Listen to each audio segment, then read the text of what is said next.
من غضبه وعقابه من شر عباده ومن همزات الشياطين واليحضرون. أعوذ بالله الذي يمسك السماء أن تقع على الأرض إلا بإذنه من شر ما خلق وزرع من شر الشيطان الرجيم. أعوذ بالله السميع العليم من الشيطان الرجيم. بسم الله الرحمن الرحيم. إن الحمد لله نحمده ونستعينه ونستهديه ونعوذ بالله من شرور أنفسنا وسيئات أعمالنا. من يهده الله فهو المهتدي ومن يضلل فلن تجد له وليا مرشدا. أشهد أن لا إله إلا الله ولي الصالحين وأشهد أن سيدنا ونبينا مولانا محمد بن عبد الله ورسوله. اللهم صل وسلم وبارك عليه وعلى آله وصحبه وسلم تسليما كثيرا. Alhamdulillah, chers frères et sœurs, Allah subhanahu wa ta'ala nous interpelle dans le Saint-Coran. Là où il nous dit وَذَكِّرْ فَإِنَّ ذِكْرَى تَنفَعُ الْمُؤْمِنِينَ. Allah nous recommande de rappeler quand le rappel est utile pour les croyants sincères. Alhamdulillah, nous sommes dans le mois béni du Ramadan. Le mois de Ramadan est le mois des pardons, est le mois de repentance. C'est le mois de la solidarité, c'est le mois de la cohésion, c'est le mois de l'entraide, Inch'Allah. Donc nous sommes dans ce mois béni qui a commencé depuis lundi dernier. Nous sommes au 5e jour aujourd'hui. Allah subhanahu wa ta'ala nous a donné ce mois-là pour pouvoir nous permettre de pardonner tous nos péchés et nous permettre de faire des virements permanents sur le côté droit de notre balance qui va nous attendre pour le jour de juillet dernier. Et Allah subhanahu wa ta'ala a dit dans un autre verset, il dit, vous avez en la personne du prophète Mohammed sallallahu alayhi wa sallam le meilleur exemple à suivre. Allahu Akbar. Allah, c'est la même qui a créé toutes les créatures, qui a créé les anges et les djinns, qui a créé tout l'univers. Il dit, pour les croyants, pour les humains, il dit, lorsque vous voulez un exemple à suivre, lorsque vous cherchez un modèle à suivre, il dit, vous avez à la personne du prophète Mohammed sallallahu alayhi wa sallam le meilleur exemple à suivre. C'est l'exemple identificatoire, c'est le tableau de bord des êtres humains, pas seulement les musulmans. Quand tu regardes la tradition du prophète Mohammed sallallahu alayhi wa sallam, il nous a guidés sur tous les champs, sur tous les aspects, religieux et non religieux, la manière de cohabiter avec son prochain, la manière de se comporter avec les autres, les croyants, non croyants, il nous a tout montré. Donc ce prophète-là, nous allons le prendre comme notre exemple à suivre pour le mois de Ramadan. Le prophète sallallahu alayhi wa sallam, qu'est-ce qu'il faisait lorsque nous rentrons dans le mois de Ramadan? Le prophète sallallahu alayhi wa sallam, lorsqu'on rentrait dans le mois de Ramadan, il dormait peu. Il faisait beaucoup de prières surrogatoires. Il faisait beaucoup de qiyam al-layl. Le nombre de qiyam al-layl qu'il faisait, la prière de la nuit qu'il faisait, lorsqu'on rentrait dans le mois de Ramadan, il multipliait le nombre de rakats. Il multipliait le nombre de durées de rakats. Allahu Akbar. Le prophète sallallahu alayhi wa sallam, pendant le mois de Ramadan, il y a des moments où il utilisait Surah al-Baqarah à une seule rakat. Surah al-Baqarah, le chapitre numéro 2 du Saint-Coran, qui est composé de 286 versets. Allahu Akbar. Qui est composé de 286 versets et 48 pages. Il lisait toutes ces surahs-là à une seule rakat. Allahu Akbar. Allahu Akbar. Lorsqu'il arrive au mois de Ramadan, il dit, il tirait la ceinture, il réveillait toute sa famille et il se mettait dans les prières de la nuit, Inch'Allah. Jusqu'à ce que son épouse lui posait la question, il dit, mais quand il priait les rakats, les longues rakats, il y a des moments même ses pieds s'enflaient. Elle s'est dit, mais il faut te reposer comme ça, quand tu rends malade. Et Allah t'a déjà pardonné tous tes péchés précédents. Allah a pardonné tes péchés futurs. Et il t'a garanti le paradis. Qu'est-ce que tu fais encore? Il faut te reposer. Il a souri, il a répondu à son épouse, il dit, je ne veux pas que je sois un serviteur reconnaissant vis-à-vis de son Seigneur, qui lui a tout donné, qui m'a choisi comme la meilleure créature, qui m'a promis le paradis et qui a pardonné les péchés de mes compagnons. Tu veux pas que je sois un serviteur reconnaissant vis-à-vis de son Seigneur. Allahu Akbar. C'est là que nous allons comprendre la reconnaissance est une vertu de l'islam, Inch'Allah. Ça fait partie de la tradition du prophète sallallahu alayhi wa sallam. Allah nous dit dans un ayat, Allah la yashkurunas, la yashkurullah. Nous les interdisent que celui qui n'est pas reconnaissant vis-à-vis de ses semblants, il ne peut pas être reconnaissant vis-à-vis d'Allah subhanahu wa ta'ala. Donc le prophète faisait ces rakats-là pour être reconnaissant vis-à-vis d'Allah subhanahu wa ta'ala. Et nous qui sommes des péchés, Nous n'avons aucune garantie pour rentrer au paradis. Nous faisons des péchés à gauche et à droite tous les jours. Qu'est-ce que nous devons faire? Si le prophète passait la moitié de sa nuit à faire des prières la nuit, il faisait plus de 3 pas à une seule rakat. Qu'est-ce que nous devons faire? Car les gens toujours qui n'avons pas eu de garantie auprès d'Allah subhanahu wa ta'ala qui va pardonner nos péchés, nous devrons multiplier le nombre de rakats que le prophète faisait, Inch'Allah. Donc le prophète nous a dit dans notre hadith, fais une prière surrogatoire pendant le mois de Ramadan, tu as le mérite de la prière obligatoire dans les périodes ordinaires. Allah Akbar. Tu fais des rakats surrogatoires, Allah subhanahu wa ta'ala va écrire pour toi les mérites des prières obligatoires dans les périodes ordinaires. Lorsque tu vas faire une prière obligatoire dans les périodes ordinaires, en dehors de Ramadan, tu as 27 mérites par prière. Allahu Akbar. En Ramadan, tu as fait des rakats surrogatoires, tu auras les mêmes 27 mérites là, comme si c'était une prière obligatoire dans les périodes ordinaires. Donc nous devons multiplier nos prières surrogatoires. Le prophète sallallahu alayhi wa sallam, comme nous avons dit au début, et c'est sur lui nous allons prendre par exemple. Il avait une série de prières surrogatoires. Nous allons prendre une série parmi ces nombreuses séries qui est Sunan al-Rawatib. Sunan al-Rawatib, ça fait partie des prières surrogatoires du prophète sallallahu alayhi wa sallam. Sunan al-Rawatib est composé de 12 rakats. 12 rakats. Le prophète faisait ces 12 rakats par comment? Il faisait 2 rakats le matin avant la prière de Soubou. Il faisait 4 rakats avant la prière de Il faisait 4 rakats avant la prière du jour, 2 rakats après la prière du jour, ça fait 8. Il faisait 2 rakats. Monsieur Douya, faites doucement. Partez là pour le classer. Donc, on disait là, les prières surrogatoires des prophètes sur Sunan al-Rawatib est composé de 12 rakats. S'il n'y a pas place, vous pouvez placer là-bas. Douya, c'est la place de l'homme. Hein? Voilà, nous avons la compréhension, Inch'Allah. Donc, nous revenons sur les prières surrogatoires du prophète sallallahu alayhi wa sallam. Sunan al-Rawatib que le prophète faisait quotidiennement. Nous avons dit qu'Allah a déjà garanti son paradis. Allah a déjà pardonné tous ses péchés. Mais dans sa vie quotidienne, il faisait fréquemment ces 12 rakats comme Sunan al-Rawatib. 2 rakats avant la prière du matin. 4 rakats avant la prière du jour, 2 rakats après la prière du jour, 2 rakats après la prière du Maghrib et 2 rakats après la prière de Isha. Ça fait 12 au total. Ces 12 rakats-là, le prophète sallallahu alayhi wa sallam les accomplissait tous les jours. Allahu Akbar. Nous sommes dans le mois de Ramadan. Nous avons dit au début, le mois de Ramadan est le mois du pardon. Et le mois où Allah subhanahu wa ta'ala a choisi pour nous permettre faire beaucoup de virements permanents sur notre compte de l'au-delà. Donc nous devrons transformer cette prière surrogatoire en une prière obligatoire sur nous pendant ce mois de Ramadan. Quand le prophète dit, tu fais 2 rakats surrogatoires pendant Ramadan, c'est comme si tu avais fait une prière obligatoire dans la période ordinaire. Si tu arrives à respecter ces principes de 12 rakats surrogatoires tous les jours, c'est-à-dire 2 matins, 4 avant la prière de 13h, 2 après la prière de 13h, 2 après la prière de 18h30, 2 après la prière de Isha, ça fait 12. Si tu arrives à respecter cela pendant tout le mois de Ramadan, tu vas sortir de Ramadan avec beaucoup de mérite et tu vas trouver le côté droit de ta balance sera bien rempli pendant ce mois de Ramadan, Inch'Allah. Le prophète sallallahu alayhi wa sallam, il avait 2 prières surrogatoires qui sont semi-obligatoires. La première, c'est Shaful Witri. Shaful Witri, c'est 3 rakats qu'on fait le soir pour notre série d'adoration. Shaful Witri. Il y a des gens qui l'accomplissent juste après la prière de Isha. Il y a des gens qui retardent, arrivent à la maison sur notre prière surrogatoire à faire pour le faire, avant de faire Shaful Witri. Ces 3 rakats, c'est une série obligatoire. Quelle que soit ta fatigue, il faut les accomplir avant de se coucher. C'est une recommandation du prophète Mohammed sallallahu alayhi wa sallam. Le deuxième prière surrogatoire, c'est Rak'at al-Fajr. Les 2 rakats que nous faisons, lorsque le président dit le matin, As-salatu khayrun minan nawm, As-salatu khayrun minan nawm, tu te lèves automatiquement, tu fais 2 rakats.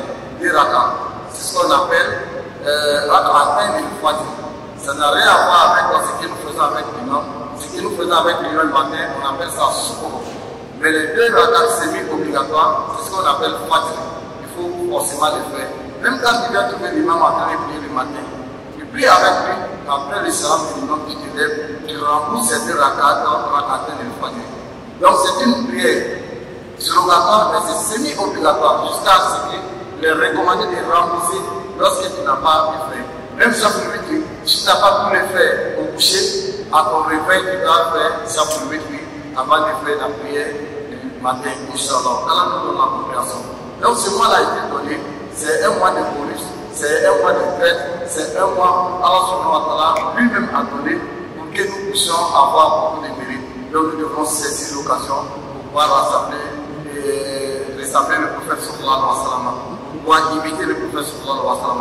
Le prophète a dit dans cette hadith, lorsque tu fais une prière obligatoire pendant Ramadan en groupe, c'est comme si tu as fait prière obligatoire 70 fois dans les autres périodes. Allah Akbar.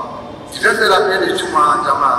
Pendant le mois de Ramadan, Allah subhanahu wa ta'ala va ordonner aux anges d'écrire pour toi, comme tu vas faire la prière de Juma 70 fois. Allah Akbar. C'est ce qu'on appelle le coefficient Ramadan. Allah Akbar. Donc, chacun de nous va avancer son emploi du temps pour pouvoir faire les 6 prières obligatoires dans les postes en Jama. Si tu n'as pas pu venir à l'avancer, si tu êtes venu au service, toi musulman, vous devrez être ensemble pour faire la prière du Jama pendant tout le mois de Ramadan. Quand tu fais une prière obligatoire en Jama pendant le mois de Ramadan, Allah te donne le mérite de 70 prières obligatoires dans le monde. Allah Akbar. Vous savez que le temps passe très vite. C'est seulement hier que nous avons commencé Ramadan. Nous sommes au 5e jour aujourd'hui. Vendredi prochain, nous sommes au 12e jour. Avec la surprise, on va se trouver à la fin du Ramadan. Ne retardons pas ce que nous pouvons faire aujourd'hui. Nous devons nous mettre au travail et pouvoir mériter la confiance Allah en nous. Car au début du Ramadan, Allah a passé les citoyens. Il a passé les enfants des citoyens pour pouvoir nous permettre d'élaborer convenablement. C'est que le secteur, c'est une créature. C'est une créature. Mais quand ce pas descendait, il a juré devant Allah et il a lancé un défi à Allah qui ne va jamais laisser les enfants dans la main. Mais Allah pour s'en aller au Ramadan, comme les personnes sont multipliées, les bénéfices sont multipliés, Allah a passé les deux shaitan pour pouvoir nous donner le libre choix pour l'adorer convenablement. Donc nous devons méditer la confiance à Allah subhanahu wa ta'ala pour pouvoir faire beaucoup de prières surrogatoires, pour pouvoir faire beaucoup de lectures du Coran. Le prophète lui-même qui a eu la garantie et la paix gratuite d'Allah subhanahu wa ta'ala, il lisait le Coran entier tous les mois de Ramadan. Le soir dans sa propre prière, les 604 pages, il le lisait une fois tous les mois de Ramadan. Allah Akbar. Même sa dernière année, l'année où il a été la prière d'Allah subhanahu wa ta'ala, il a lu le Coran 2 fois. Ça veut dire que c'est pas une lecture rapide comme on le voit aujourd'hui. Non, il faisait la révision du Coran avec Hans Gabriel. Allah Akbar. Il disait Hans Gabriel était assis, il écoutait, si il arrivait, il corrigeait. Du début jusqu'à la fin. La dernière année, il a révisé 2 fois avec Hans Gabriel. Allah Akbar. Alors, le Coran nous dit quand tu vas lire le Coran, une seule lettre, tu as 10 mérites. Tu as dit oui, tu as 10 mérites. Tu as dit si, tu as 10 mérites. Tu as dit oui, tu as 10 mérites.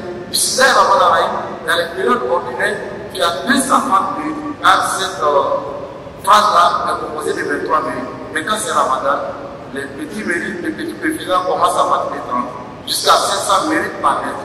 Lui, la même, qui avait la garantie de rencontrer le prophète sallallahu alayhi wa sallam, il lisait jusqu'à, il révisait avec Hans Gabriel de début jusqu'à la fin. Donc nous devrons essayer de faire comme le prophète faisait, ne pas dépasser le nombre de fois que le prophète faisait, Inch'Allah, pour pouvoir bénéficier des avantages du mois de Ramadan. Il a dit aussi, parmi les avantages du mois de Ramadan, il faut donner à manger aux nécessités. Dans la liste, le prophète a dit qu'il a atwa du nas, qu'il a atwa de ma yakoun fi Ramadan. Ramadan, il ne faisait pas seulement les prières nocturnes, il ne lisait pas seulement le Coran, il ne faisait pas seulement les zikrs, mais il était encore beaucoup généreux pendant le mois de Ramadan. C'est ce qu'il nous dit. Il dit qu'il était l'homme le plus généreux, mais il était encore plus généreux pendant le mois de Ramadan. Le peu qu'il avait, il partageait avec les pauvres. Le peu qu'il avait, il partageait avec les nécessités. Donc, il a dit dans notre hadith, celui qui va donner à un pauvre, la personne pourra tous ses péchés pardonnés il aura l'amitié d'Allah subhanahu wa ta'ala et il aura le mérite du jeûne. Allah Akbar. Si le jeûne doit avoir, il devrait avoir 1000 mérites, lui il va avoir les mêmes 1000 mérites sans diminuer les mérites du jeûne. Et il dit ses péchés seront pardonnés. Il aura l'amitié d'Allah subhanahu wa ta'ala et il aura les mérites du jeûne. Allah Akbar. Quand il a dit cela, il y a des compagnons qui étaient auprès de lui, qui étaient pauvres, qui disent ah, le prophète, ce que tu viens de dire, donner à manger aux pauvres pendant Ramadan, tu vas avoir tes péchés pardonnés, tu vas avoir l'amitié d'Allah subhanahu wa ta'ala, tu vas avoir les mérites de ces jeûnes-là. Mais nous qui sommes pauvres, qui n'avons pas l'argent à donner à notre gens, il dit non, si tu n'as pas l'argent, il reste qu'une seule carte à donner à quelqu'un, pour rompre son jeûne, il y aura tous ces avantages que nous avons cités tout à l'heure. Allah nous donne la compréhension d'Islam. Le prophète sallallahu alayhi wa sallam, il a donné 4 cycles à faire pendant Ramadan. Il dit 4 cycles là, il y a 2 qui sont pour Allah subhanahu wa ta'ala, il y a 2 qui sont pour nous-mêmes. Les 2 qui sont pour Allah subhanahu wa ta'ala, il dit qu'il faut multiplier la ilaha illallah Muhammad Rasulullah, la ilaha illallah Muhammad Rasulullah, la ilaha illallah Muhammad Rasulullah. Il faut multiplier ces cycles là plusieurs fois et il faut dire astaghfirullah, astaghfirullah, astaghfirullah, demander pardon à Allah subhanahu wa ta'ala. Astaghfirullah, c'est le meilleur zikr. C'est le zikr qu'Allah lui-même a donné à ses serviteurs. Il dit Istaghfiru rabbakum innahu kana ghaffara yursilu as-samaa'a 'alaykum midrara wa yumdidukum bi amwalin wa banin wa yaj'al lakum jannatin wa yaj'al lakum anhara.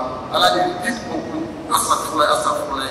Et lorsque vous allez multiplier le nombre d'Astaghfirullah, lui Allah va pardonner vos péchés. Il va vous donner de la pluie en abondance. Il va vous donner de l'argent en abondance.